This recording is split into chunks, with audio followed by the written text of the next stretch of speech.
Assalamualaikum warahmatullahi wabarakatuh. Selamat datang di Suara Pendidikan Sumsel milik kita semua. Hari ini saya didampingi dengan Bapak Ahmad Firmansah ya Pak ya? Ya. Dari SMA mana Pak? Dari SMK Dari Negeri SMK. 2 Palembang. Dari SMK Negeri 2 Palembang. Baik Pak, materi apa Pak yang kira-kira bisa diberikan untuk kita semua Pak? Untuk pengetahuan masyarakat Sumatera Selatan. Ya. Silakan Pak. Terima kasih Bu. Alhamdulillah Rabbil Alamin. Allahumma salli ala Muhammad wa ala ali Muhammad. Saya mengucapkan terima kasih di kesempatan hari ini. Kita akan mencoba mengulas sedikit tentang IT. Ya, terutama ini untuk para siswa dan mahasiswa. Ya, terlebih juga mungkin para guru membutuhkan, yaitu hari ini kita membicarakan tentang bagaimana cara kita mengetik dengan cara bantuan CRD atau Chrome Remote Desktop, yang pada hari ini insya Allah kita akan bahas Bu. Semoga menjadi pengetahuan untuk kita semua Pak ya, karena sebelumnya saya juga guru TIK Pak. Ya. Ya, mungkin bisa diberikan materinya langsung Pak. Oke. Bismillahirrahmanirrahim. Assalamualaikum warahmatullahi wabarakatuh. Baiklah, kami akan mencoba untuk berbagi pengalaman tentang bagaimana permasalahan kita selama ini adalah begitu banyak pengetikan-pengetikan yang akan kita lakukan, terutama ini bagi anak-anak yang mungkin dapat tugas dari gurunya ataupun mahasiswa, ataupun guru yang akan menyiapkan materi pembelajaran. Ini ada bisalah katakanlah alat bantu kita untuk mempercepat proses kita pembuatan bahan-bahan ataupun tugas-tugas tersebut dengan aplikasi yang dinamakan dengan Chrome Remote Desktop ini. Nah, berbeda dengan pengetikan konvensional. Biasa kalau kita mengetik konvensional kita menggunakan jari tangan kita Bu ya, langsung ke tombol keyboard. Tetapi itu pun ada permasalahan juga, yaitu di antara kendalanya masih banyak rekan-rekan kita yang pengetikannya itu mungkin 10 jari. Ya kan? Arti-arti 11 jari. Jadi alhamdulillah mungkin ada rekan-rekan kita yang sudah 10 jari, lumayan cepat ngetiknya, tapi kita akan membantu bagaimana yang 11 jari tadi Bu ya, tanda kutip. Nah, solusi itu kita gunakan suara kita. Kita akan gunakan suara kita, tapi dengan alat bantu program aplikasi tadi, yaitu aplikasi Chrome Remote Desktop tadi. Nah, gelombang suara yang kita suarakan inilah yang akan kita jadikan media kita untuk di-converse menjadi sebuah teks. Nah, apa itu? Yaitu bunyi atau suara kita.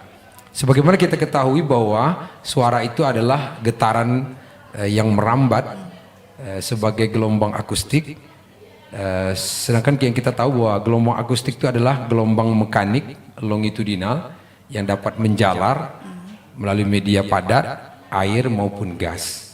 Nah, di antara gelombang yang kita maksud situ adalah sering kita dengar adalah gelombang infrasonik, kemudian audiosonik dan bunyi ultrasonik.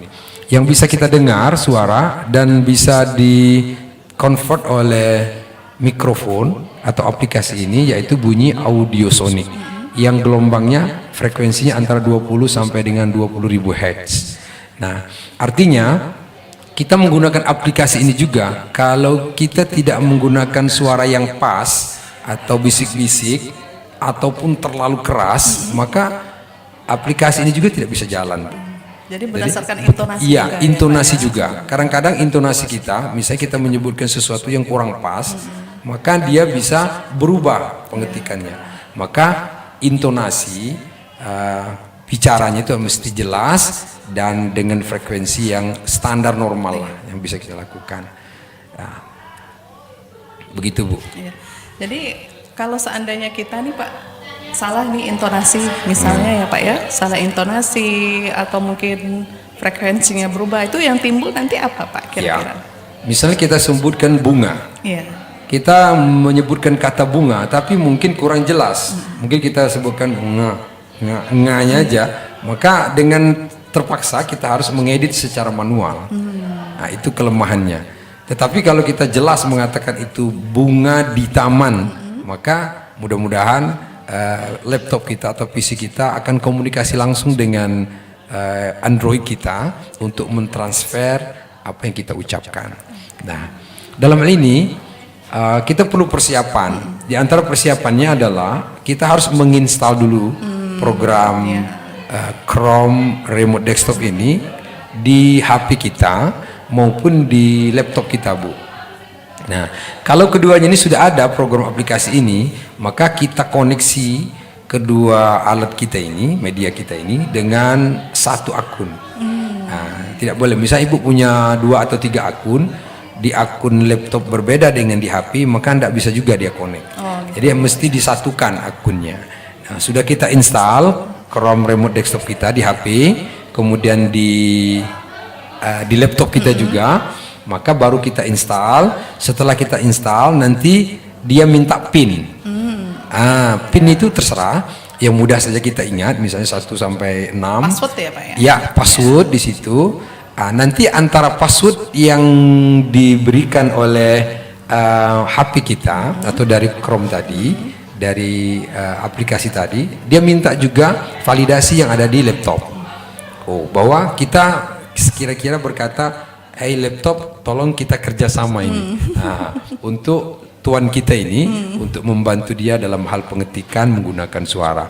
Nah, apabila kedua-duanya ini misalnya akun kita dan PIN kita sama antara HP dengan laptop atau PC kita, maka programming ini insya Allah akan jalan.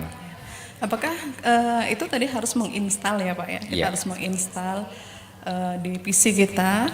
Oke, kalau seandainya itu installnya di PC, kalau itu harus juga nggak Pak di ponsel kita, di Android kita? Atau di Play Store mungkin, atau tidak perlu menginstal kembali? Yang saya maksudkan itu adalah kedua-duanya harus memiliki program itu. Chrome Remote Desktop tadi di HP juga ada. Untuk penginstalan mungkin kita sudah tahu bahwa sudah familiar. Play Store itu adalah tempat yang semua aplikasi ada ya Pak ya. Store-nya aplikasi gitu kan. Kemudian di laptop juga harus ada itu supaya tadi untuk menghubungkan kedua perangkat ini agar bisa beradaptasi dengan kita yang akan menggunakannya gitu.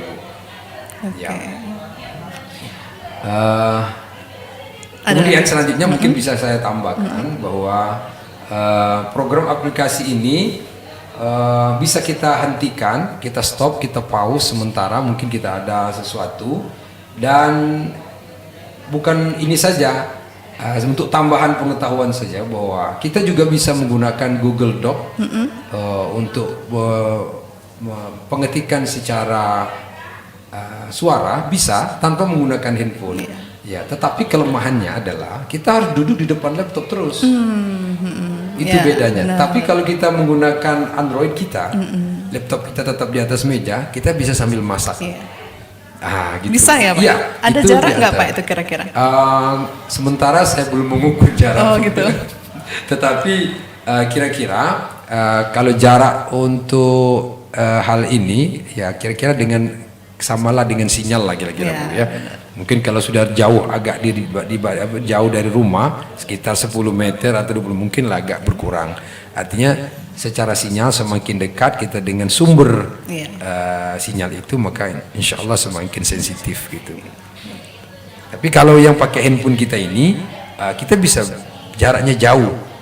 Tapi kalau kita hanya menggunakan, Pak aku mau ngetik di HP saja, bisa saja mengetik di HP, cuman bedanya mungkin tampilannya lebih kecil sehingga kita agak sulit mungkin ketimbang kita ada di PC atau di laptop kan lebih luas, lihat huruf juga lebih besar, terutama yang umuran seperti saya Bu. Gitu. Sangat menarik sekali ya Pak ya. Ilmunya mungkin bisa kita sharing antar sekolah, dari sekolah lain bisa juga mempelajari pengetahuan yang Bapak berikan. Baik, bagi anak-anak Ibu semuanya, mahasiswa, siswa yang masih belum paham, silakan langsung chat di komen atau mungkin ada channel YouTube Pak. Ya nanti kita buat lagi. Iya ya, langsung dihubungi komen di bawah ini. Iya. Terima kasih Pak Firman atas waktunya. Sama-sama. Baik, kita tutup. Wassalamualaikum warahmatullahi wabarakatuh. Waalaikumsalam warahmatullahi wabarakatuh.